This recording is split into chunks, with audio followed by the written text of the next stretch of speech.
여러분, 이런 상상 해보셨어요? 내가 아직 살아있는데 내 장례식이 잡혔다면요? 그것도요. 장례식장 이름이랑 시간까지 딱 적혀서 우리 가족 단체방에 올라와 있다면요. 더 소름 돋는 건 뭔지 아세요? 그 글이 우리 집에서만 쓰는 말투로 써 있어요. 제가 엄마한테 늘 하던 말투 그대로. 저는 올해 63 여자고요. 동네에서 작은 세탁소를 해요. 아침엔 와이셔츠 다리고, 점심엔 이불 세탁 돌리고, 저녁엔 찾으러 오는 손님들 맡고요. 살면서 별일 다 봤는데, 그날만큼은 손이 덜덜 떨려서 다리미를 제대로 못 잡겠더라고요. 왜냐면 그 일은 돈이 아니라 유산으로 시작했거든요. 그날 오전이었어요. 세탁기 돌아가는 소리 들리는데 휴대폰이 울렸어요. 모르는 번호. 여보세요? 상대는 남자 목소리였고요. 어쩐지 너무 공손했어요. 너무 공손해서 오히려 싸늘했어요. 선생님 맞으시죠? 장례식장 예약 확인 때문에 연락드렸습니다. 순간 머리가 하얘졌어요. 무슨 장례식장이요? 선생님, 본인 거는 아니고요. 가족 쪽에서 진행 중이라 지금 확인만 가족이요? 누가요? 따님이요. 따님 이름으로 예약이 들어가 있어서요. 저는 딱 잘랐어요. 내 딸은 그런 사람 아니에요. 잘못 거셨네요. 선생님 취소하려면 위약금이 생깁니다. 지금 바로 처리하셔야. 제가 그때요, 세탁소에서 손님들한테 늘 하던 말이 하나 있어요. 급하게 뭐 맡기면서 오늘 꼭 하는 분들한테요. 급하면 더 천천히 하셔야 돼요. 확인부터 하시고요. 그 말이 입에서 나왔어요. 지금 끊을게요. 확인하고 다시 할게요. 뚝. 끊었어요. 그런데 그게 끝이 아니었어요. 점심쯤 세탁소 문이 벌컥 열리더니 동네에서 제일 말 많은 언니가 들어왔어요. 언니, 큰일 났다며? 무슨 큰일? 야, 너 지금 병원 갔다며? 내가 왜 병원을 가? 아니, 내 딸이 그러던데? 너 쓰러졌다고 장례 준비해야 할 수도 있다고. 저는 다리미를 내려놓고 언니 얼굴을 똑바로 봤어요. 내 딸이 그랬다고? 흥. 방금 단체방에 올라왔다니까? 엄마가 오늘 새벽에 쓰러져서 중환자실 이러고 혹시 모르니 장례식장 알아보는 중 이러고. 저는 그 순간 숨이 턱 막혔어요. 제가요, 딸이랑 사이가 나쁜 편은 아니에요. 그런데 딸은 원래 그런 얘기 절대 단체방에 안 올려요. 그런데 글이 올라왔대요. 딸이 쓴 것처럼. 저는 손에 물티슈 쥔 채로 휴대폰을 켰어요. 가족 단체방을 들어갔고요. 거기엔 정말로 딸 이름으로 글이 올라와 있었어요. 엄마가 새벽에 쓰러졌어. 혹시 몰라서 장례식장 상담 받는 중이야. 아직 아빠한테는 말하지 마. 놀랄까봐. 마지막 줄이 너무 우리 딸 말투였어요. 그리고 아빠한테 말하지 마 이 말, 우리 집에서만 쓰는 흐름이었어요. 제가 딸한테 늘 하던 말이거든요. 아빠는 놀라니까 일단 나한테만 말해. 저는 손끝이 얼음처럼 차가워졌어요. 바로 딸에게 전화를 걸었어요. 진짜 딸 목소리가 받더라고요. 엄마, 너 지금 뭐 했어? 내가 뭘? 단체방의 글, 장례식장, 중환자실. 그거 너야? 엄마, 무슨 말이야? 나 지금 회의실인데. 딸이 숨을 들이마시더니 목소리가 떨렸어요. 엄마, 나 단체방 안 들어갔어. 나 아까부터 폰도 못 보고 있었어. 그럼 누가 올렸어? 엄마, 잠깐만 나 지금 나갈게. 딸이 회의실 문 여는 소리, 걸음소리, 그리고 낮아진 목소리. 엄마 나도 아까 이상한 전화 받았어. 무슨 전화? 어머님 유산 공증 관련해서라고 나한테 확인하라고. 공증? 흥. 엄마가 유산 정리한다고, 공증 서류 진행 중이라고, 내가 유산을 왜 정리해? 그러니까 이상하잖아. 근데 그 사람이 우리 집 얘기를 너무 알아. 아빠 성격이 어떻고, 우리 오빠가 어떤 말투 쓰는지, 심지어 엄마가 나한테 뭐라고 부르는지도 알아. 저는 그 말을 듣고 정말로 다리가 풀렸어요. 엄마 대신 우리 딸은 저를 가끔 엄마씨라고 불러요. 장난처럼요. 그 전화 속 상대가 딸한테 엄마씨라고 했다더라고요. 집에서만 쓰는 말이 밖에서 튀어나온 거예요. 그날 저녁 남편이랑 아들이 집에 왔어요. 아들도 얼굴이 굳어 있었고 남편은 한숨만 쉬었어요. 남편이 말했어요. 여보, 동네에 소문났다. 무슨 소문? 당신이 쓰러졌다며. 아들이 이를 악물었어요. 엄마, 나 회사에서도 들었어. 누가 내 번호로 문자 보냈대. 엄마가 위독해서 급하게 돈 필요하다고. 저는 식탁 의자에 앉아서 가만히 세 사람 얼굴을 봤어요. 우리 집 지금 누가 건드리고 있어. 딸이 울먹였어요. 엄마, 나 무서워. 이게 왜 이렇게까지 커져? 그때 또 전화가 왔어요. 모르는 번호. 저는 손을 들어서 다들 조용히 하라고 했어요. 스피커를 켰어요. 선생님, 아까 장례식장 건입니다. 당신 누구야? 지금 급하니까요. 취소하려면 위약금이 제가 딱 잘랐어요. 장례식장 이름부터 말해봐요. 상대가 잠깐 멈췄어요. 선생님, 그게 중요한 게 아니고요. 중요해요. 말 못하면 끊을게요. 지금은 통화 기록이 남아야 해서 본인 확인을 끊습니다. 확인하고 다시 연락하죠. 제가 끊었어요. 남편이 물었어요. 여보, 왜 장례식장이야? 우리한테 돈 뜯으려고? 저는 고개를 저었어요. 돈도 돈인데 이건 고립이 목적이야. 아빠한테 말하지 마. 회사에 알리면 안 돼. 이렇게 사람을 혼자 만들잖아. 혼자 남으면 그때부터 판단이 무너져. 아들이 말했어요. 그럼 지금 뭐부터 해야 해? 저는 식탁 위에 종이 한 장을 놓고 펜으로 딱 세 줄을 적었어요. 전화로 돈 얘기 안 한다. 급하다고 하면 끊는다. 가족에게 먼저 말한다. 딸이 훌쩍이며 말했어요.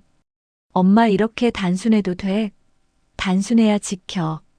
사람이 겁먹으면 복잡한 건 못해. 그날 밤 우리는 각자 휴대폰을 꺼내서 있던 것들을 전부 모았어요. 딸한테 온 유산 공증 전화 기록, 아들 번호로 나갔다는 문자 캡처, 가족 단체방에 올라온 장례글 캡처, 낮에 제 세탁소로 걸려온 통화 시간. 그런데 정말 이상한 게 하나 있었어요. 가족 단체방 글을 올린 건 딸 계정이었는데 딸은 그 시간에 회의 중이었고 딸 폰은 그때 인터넷도 안 됐대요. 그럼 누가 내 계정을 쓴 거지? 딸이 속삭이듯 말했어요. 그때 남편이 조용히 한마디 했어요. 너희 누가 우리 집 비밀번호 알아? 집이 조용해졌어요. 저는 그 말에 더 무서워졌어요. 이건 전화만의 문제가 아니에요. 우리 안쪽으로 들어왔다는 얘기였거든요. 그 다음 날 아침 세탁소 문을 열려고 하는데 동네 우체국 직원이 제 앞에서 멈췄어요. 사장님, 이거 혹시 사장님 댁 맞죠? 맞는데요. 어제 누가 전화해서요. 사장님이 쓰러져서 급하게 등기 찾아야 한다고 해서 주소 확인하길래 제가 그냥 끊었거든요. 저는 입술이 말라붙었어요. 우체국까지 건드렸어요. 진짜로 장례 쪽으로 길을 만들고 있었어요. 그 다음은 뻔하죠. 서류 들먹이고 공증 들먹이고 유산 들먹이고 그러다 어느 순간 계좌로 보내라가 나와요. 그날 오후 딸이 제게 왔어요. 회사 반차를 냈대요. 딸이 제 손을 붙잡고 말했어요. 엄마, 우리 그냥 경찰서 갈까? 저는 고개를 끄덕이려다가 잠깐 멈췄어요. 갈 건 가야 해. 근데 그 전에 한 번 더 확인이 필요해. 뭘 확인해? 누가 우리 정보 빼갔는지. 가까운 사람일 수도 있어. 딸 얼굴이 굳었어요. 가까운 사람? 그래. 우리 말투를 안다는 건 우리 집을 드나든 사람이거나 우리 가족이 스스로 흘린 거야. 그때 딸이 갑자기 무릎 위에서 휴대폰을 꽉 쥐더니 말했어요. 엄마, 나 사실 어제 회사 동료한테 우리 집 얘기 조금 했어. 뭐라고? 엄마가 세탁소 힘들어하니까 나중에 유산 정리 같은 거 미리 해둬야 하나, 이런 얘기. 그 동료가 막 알아봐 준다고 아는 사람 있다고. 저는 그 말을 듣자마자 머리 한쪽이 탁 하고 열리는 느낌이었어요. 그 동료 누구야? 딸이 작게 말했어요. 우리 부서에서 나랑 제일 친한 언니. 그 언니가 아는 사람이 누구래. 자기는 직접 아는 건 아니고 친구의 친구라고. 친구의 친구. 세상에서 제일 위험한 말이에요. 책임지는 사람은 없는데 길은 열려버리거든요. 그날 밤 또 메시지가 왔어요. 이번엔 제 번호로요. 장례식장 취소는 오늘 안에만 가능합니다. 위약금 생기기 전에 처리하세요. 저는 그 문자를 남편과 딸과 아들 앞에서 보여줬어요. 그리고 말했어요. 좋아. 오늘 안에 처리하라고. 그럼 우리는 오늘 안에 잡을 준비를 하자. 딸이 눈을 동그랗게 떴어요. 엄마, 뭐 하려고? 그 사람들이 제일 싫어하는 거. 뭔데? 사람 많은 곳에서 공개로 확인하는 거. 남편이 말했어요. 여보, 설마 만나자고? 응, 만나자고 할 거야. 대신 우리가 장소를 정해. 어디? 제가 바로 말했어요. 장례식장 앞. 딸이 소리쳤어요. 엄마, 미쳤어? 거긴 더 무섭잖아. 제가 고개를 저었어요. 장례식장은 카메라 많고 사람도 있어. 그리고 그 사람들 목적이 장례로 겁주는 거잖아. 그럼 우리는 반대로 그 장소에서 장례는 거짓이라고 확인해버리면 돼.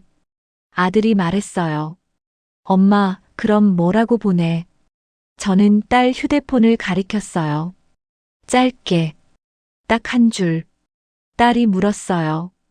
뭐라고? 공증 서류 들고 장례식장 로비에서 만나자. 이렇게. 딸 손이 떨렸지만 보냈어요. 몇 분 뒤 답장이 왔어요. 내일 오전 10시. 로비. 혼자 오세요. 가족 동반하면 복잡해집니다. 저는 답장을 보자마자 속으로 확신했어요. 혼자 오라는 말이 나왔다. 끝이에요. 정체가 뭐든 정상적인 사람은 절대 그렇게 말 안 해요. 저는 가족들한테 딱 잘라 말했어요. 내일 다 같이 간다. 그리고 말은 내가 한다. 너희는 녹음 켜고 화면 캡처만 해. 딸이 울먹였어요. 엄마, 나 진짜 무서워. 저는 딸 손을 꼭 잡고 말했어요. 무섭지. 근데 들어봐. 무서워서 숨으면 그 사람이 커져. 우리는 숨지 말자. 그리고 다음 날 오전 10시. 장례식장 로비로 들어가는데 진짜로 꽃 냄새가 나더라고요. 그 냄새가 사람 마음을 이상하게 만들어요. 쓸데없이 겁나게 하고 조용히 만들고. 저는 일부러 목소리를 크게 했어요. 여기서 만나자고 한 사람이 누구야? 사람들이 쳐다봤고요. 딸은 얼굴이 하얘졌지만 제 옆에 딱 붙어 있었어요. 남편과 아들도 뒤에서 한 걸음 떨어져 따라왔고요. 그때 로비 한쪽에서 누가 천천히 걸어왔어요. 검은 정장도 아니고 그냥 평범한 회색 코트, 서류 봉투를 하나 들고 있었어요. 그리고 그 얼굴을 본 순간 딸이 숨을 삼켰어요. 저 사람. 딸이 아는 사람이었어요. 정확히는 딸 회사에 가끔 왔다 가는 외부 사람이래요. 행사 도와준다며 얼굴 비추던 사람. 그 남자가 우리 앞에 서더니 정말 다정한 목소리로 말했어요. 따님 오시느라 고생하셨어요. 어머님도 걱정 많으시죠? 그 말투가요. 전화로 들었던 그 말투였어요. 딱 그 다정한 목소리. 제가 그 남자에게 말했어요. 서류 보여줘요. 남자가 웃으면서 봉투를 흔들었어요. 어머님, 서류는 절차가 있어서요. 확인만 하고 바로 정리하시면 됩니다. 제가 바로 잘랐어요. 정리라는 말부터가 이상해요. 무슨 정리를 누가 해요? 장례를 누가 왜 잡아요? 남자가 잠깐 눈을 깜빡였어요. 그리고 아주 작은 목소리로 말했어요. 어머님, 이런 건 미리미리 준비해야 유산 문제도. 제가 그 말을 딱 끊었어요. 유산 얘기 누가 꺼내래요. 남편이 뒤에서 한마디 했어요. 당신 우리 집 유산이 얼마나 되는지 알아? 남자가 웃었어요. 액수가 중요한 게 아니라 공증을. 제가 한 발 앞으로 나갔어요. 공증은 가족이 직접 알아봐요. 당신이 왜 끼어들어? 그 순간 남자가 봉투를 제 쪽으로 내밀다가 손을 살짝 걷었어요. 사람들 시선이 모이니까요. 저는 더 크게 말했어요. 이 사람 우리 가족 단체방에 장례글 올렸습니다. 딸인 척하고요. 그리고 유산 공증으로 겁줬습니다. 주변에서 뭐야? 하는 소리가 들렸고 로비 직원이 다가오기 시작했어요. 남자가 얼굴빛이 바뀌었어요. 다정함이 쑥 빠지고 딱딱한 표정이 올라왔어요. 어머님, 그렇게 소리치면 따님 회사에도 곤란해질 텐데요. 딸이 그 말에 움찔했어요. 저는 그걸 보고 속으로 이를 갈았어요. 아, 이 사람이 노리는 게 이거구나. 딸의 직장, 평판, 관계. 그때 남자가 딸을 보며 말했어요. 따님, 혼자 해결하면 조용히 끝납니다. 가족이 끼면 커져요. 저는 딸 앞을 가로막고 말했어요. 조용히 끝난 적이 한 번이라도 있어요? 조용히 하면 더 뜯기죠. 그 순간 아들이 남자 얼굴을 뚫어지게 보더니 갑자기 말했어요. 너 우리 아파트 경비실 앞에서 본 적 있다. 남자가 아주 잠깐 멈칫했어요. 그런 적 없는데요? 아들이 이를 악물었어요. 있어. 그리고 우리 집 말투를 왜 알아? 아빠 놀라니까 말하지 마. 그거 우리 집에서만 쓰는 말이야. 남자가 입꼬리를 올리며 말했어요. 가족들 대화 요즘 다들 여기저기 남기잖아요. 단체방도 있고 통화도 있고. 그 말이 너무 자연스럽게 나와서 오히려 확실해졌어요. 이 사람 우리 쪽 화면을 봤어요. 누군가 휴대폰을 보여줬거나 누군가 캡처를 넘겼거나. 그때 로비 직원이 다가와 말했어요. 무슨 문제세요? 제가 바로 말했어요. 이 사람이 장례를 핑계로 돈 요구하고 유산 공증으로 겁주고 가족 단체방까지 손댔습니다. 직원이 남자를 보며 말했어요. 고객님, 여기서 그런 상담은 안 됩니다. 나가주세요. 남자가 잠깐 버티다가 작게 말했어요. 따님, 나가서 얘기합시다. 저는 단호하게 말했어요. 여기서 해요. 밖이 위험하다며? 그 말 당신이 했잖아. 남자가 이를 꽉 물고 몸을 돌리려는 순간 딸 휴대폰이 울렸어요. 딸이 화면을 보더니 입을 막았어요. 엄마, 우리 회사 단체방에 글이 올라왔어. 제가 물었어요. 무슨 글? 딸이 떨리는 목소리로 말했어요. 내가 회사 돈을 빼돌렸다는 글, 그리고 엄마 장례 예약 캡처가 같이 올라갔어. 로비 공기가 싹 식었어요. 남자는 우리를 보지도 않고 그냥 발걸음을 옮기기 시작했어요. 제가 남자 뒤에 대고 크게 말했어요. 도망가면 끝이 아니야. 증거 다 남겼어. 그런데요. 여기서 끝이면 차라리 낫죠.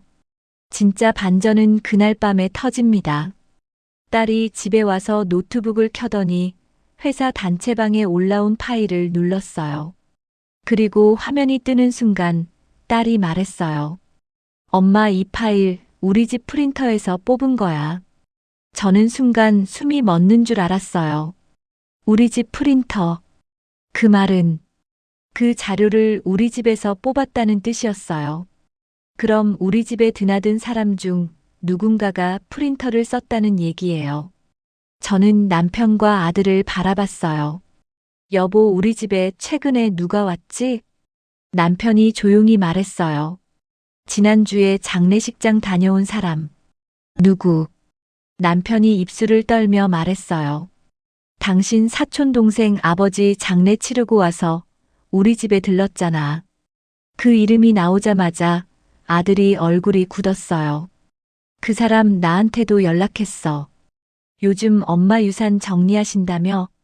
이러면서 딸이 고개를 저었어요. 아니, 그 사람 착한데 제가 말했어요. 착한 얼굴로 들어오는 게 제일 무서운 거야. 그날 밤 사촌 동생에게서 메시지가 왔어요. 누나, 나 오늘 장례식장 앞에서 봤어. 괜찮아? 저는 그 문장을 보자마자 손이 차가워졌어요. 장례식장 앞에서 봤다? 우리가 거기 간 걸 어떻게 알아? 우리 가족은 그 얘기를 밖에 한 적이 없는데요. 사촌 동생을 부르기 전에 저는 딸한테 먼저 말했어요. 너 오늘 회사 단체방 절대 혼자 대응하지 마. 딸이 울먹였어요. 근데 다들 나를 의심해. 지금 중요한 건 해명이 아니야. 증거를 모으는 거야. 아들도 고개를 끄덕였어요. 엄마 말 맞아. 저쪽은 사람 흔들어서 실수 기다려. 남편이 한숨을 쉬었어요. 근데 프린터는 진짜 찝찝하다. 저는 딱 하나만 정했어요. 오늘 밤 우리 집에서 누가 어떤 말을 하든 우리는 짧게만 간다. 쓸데없는 감정 싸움으로 가면 그 틈을 또 파고들거든요. 잠시 뒤 사촌 동생이 왔어요. 현관문 열리는 소리부터 이상하게 급했어요. 누나, 누나 괜찮아? 사촌 동생이 들어오자마자 제 손을 잡더니 난리였어요. 누나 쓰러졌다며. 나 전화 받았어. 저는 손을 빼고 말했어요.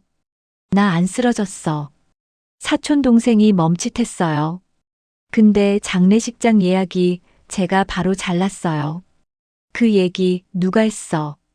사촌 동생이 입술을 달싹였어요. 누나, 나도 속았어. 장례식장에서 전화가 왔는데 누나가 위독하다고 유산 공증 얘기까지 하더라. 아들이 물었어요. 장례식장에서 전화가 왜 와? 사촌 동생이 고개를 떨궜어요. 그러니까 이상해서 나도 막 물어봤지. 그랬더니 따님이 신청했다고. 딸이 벌떡 일어났어요. 내가 안 했다고요. 사촌 동생이 황급히 손을 내저었어요. 알아. 나도 지금 알았어. 근데 나 그 사람 만나긴 했어. 제가 눈을 가늘게 떴어요. 누굴? 사촌 동생이 작게 말했어요. 장례 치르고 나서 장례식장 앞에서 어떤 남자가 명함을 줬어. 장례 절차 도와준다고, 유산 문제도 공증까지 한 번에 한다고. 남편이 이를 악물었어요. 명함 줬다고 덥석 받았어? 사촌 동생이 울먹였어요. 형님, 나도 아버지 장례 치르느라 정신이 없었어. 그 사람이 요즘 장례 사기 많다면서 오히려 자기가 도와주겠대. 진짜 친절했어. 저는 그 말에 등골이 서늘해졌어요. 사기꾼이 하는 말 항상 똑같거든요. 요즘 이런 거 많다. 내가 도와줄게. 조용히 처리해. 저는 물었어요. 그 남자 우리 집에 왔어? 사촌 동생이 고개를 저었어요. 아니, 누나 집엔 안 왔어. 근데 내가 지난주에 누나 집 들렀잖아. 그래서 사촌 동생이 겨우 입을 뗐어요. 그때 누나 프린터로 서류 하나 뽑았어. 무슨 서류? 아버지 장례 비용 정리한 거. 그 남자가 사진으로 보내면 안 되고 출력해서 보관하라고 해서 남편이 얼굴이 하얘졌어요. 그걸 왜 우리 집에서 뽑아? 사촌 동생이 울었어요. 미안해, 나도 몰랐어. 아들이 물었어요. 근데 그 남자한테 뭘 보냈어? 사촌 동생이 고개를 숙인 채 말했어요. 장례 비용 정리한 사진 그리고 내 연락처 목록을 연락처를 왜? 그 남자가 그랬어. 상주 주변 가족 연락처를 정리해야 나중에 분쟁 안 생긴다고. 그래서 내가. 딸이 입을 막고 울었어요. 저는 손으로 식탁을 짚었어요. 연락처를 넘겼다고? 사촌 동생이 떨며 고개를 끄덕였어요. 응, 누나 번호도 거기 있었고 따님 번호도. 남편이 낮게 말했어요. 그래서 우리한테 다 연결된 거구나. 여기서 저는 확실히 알았어요. 이 사건의 시작은 우리 딸이 아니고 우리 아들이 아니고 우리 가족 단체방도 아니에요. 장례식장 앞이 시작이었어요. 사람이 제일 약해지는 자리, 정신이 하나도 없는 자리. 그때 명함 하나 건네고 공증 유산 절차 이런 말로 줄을 걸어버린 거예요. 저는 사촌 동생에게 물었어요. 그 남자 이름 알아? 사촌 동생이 고개를 저었어요. 이름은 잘 기억 안 나. 명함도 버렸어. 아들이 딱 잘라 말했어요. 누나, 이제 경찰서 가자. 딸이 울면서 말했어요. 나 회사는 어떻게? 제가 딸 어깨를 잡고 말했어요. 회사도 집도 다 지키려면 우리가 먼저 공식으로 남겨야 해. 그날 바로 경찰서로 갔어요. 우리가 모은 걸 전부 들고요. 장례식장 예약 확인 전화 기록, 가족 단체방 글 캡처, 회사 단체방에 올라온 글과 파일, 사촌 동생이 받은 연락 내용, 혼자 오라 가족 말하지 마라 메시지. 경찰서에서 담당자가 우리 이야기를 듣더니 고개를 천천히 끄덕였어요. 요즘 장례식장 주변에서 이런 방식으로 접근하는 사례가 있어요. 장례를 치른 사람한테 붙어서 가족 연락처를 확보하고 유산 공증 같은 말로 겁을 줍니다. 제가 물었어요. 근데 어떻게 딸 계정으로 가족 단체방 글을 올려요? 담당자가 말했어요. 계정 비밀번호가 같은 걸 돌려 쓰는 경우가 많고요. 또는 문자 인증을 가로채는 방법도 있습니다. 그리고 무엇보다 가까운 사람이 정보를 흘린 경우가 많아요. 저는 사촌 동생을 한번 봤어요. 사촌 동생이 고개를 푹 숙였고요. 담당자가 계속 말했어요. 여기서 중요한 건요. 이건 단순히 돈 뜯는 게 아니라 사람을 고립시키는 방식이에요. 아빠한테 말하지 마, 회사에 알리면 끝난다, 혼자 와야 한다, 이런 문장 나오면 거의 정해졌다고 보시면 됩니다. 저는 고개를 끄덕였어요. 맞아요. 그 말이 나오면 사람 마음이 무너져요. 그리고 담당자가 한마디를 더 했어요. 그 말이 이 사건의 반전이었어요. 그리고 이건 유산이 큰 집만 노리는 게 아닙니다. 오히려 유산이 크지 않은 집을 더 노려요. 제가 눈을 크게 떴어요. 왜요? 담당자가 말했어요. 유산이 크면 전문적으로 확인하는 사람이 붙습니다. 그런 집은 절차를 아는 사람이 있고요.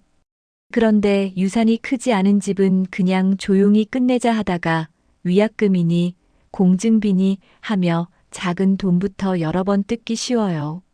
저는 그 말을 듣고 정말로 속이 서늘해졌어요. 우리 집이 딱 그랬거든요. 유산이 크지도 않고 그저 평범하게 사는 집.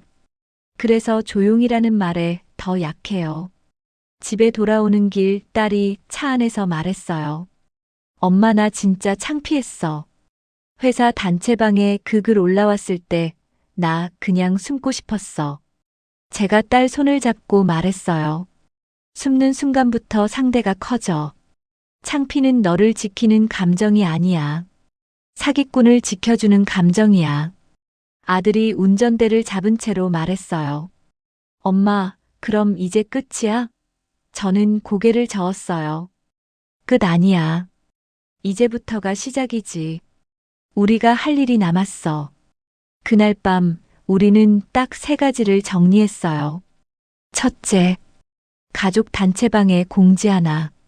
짧게.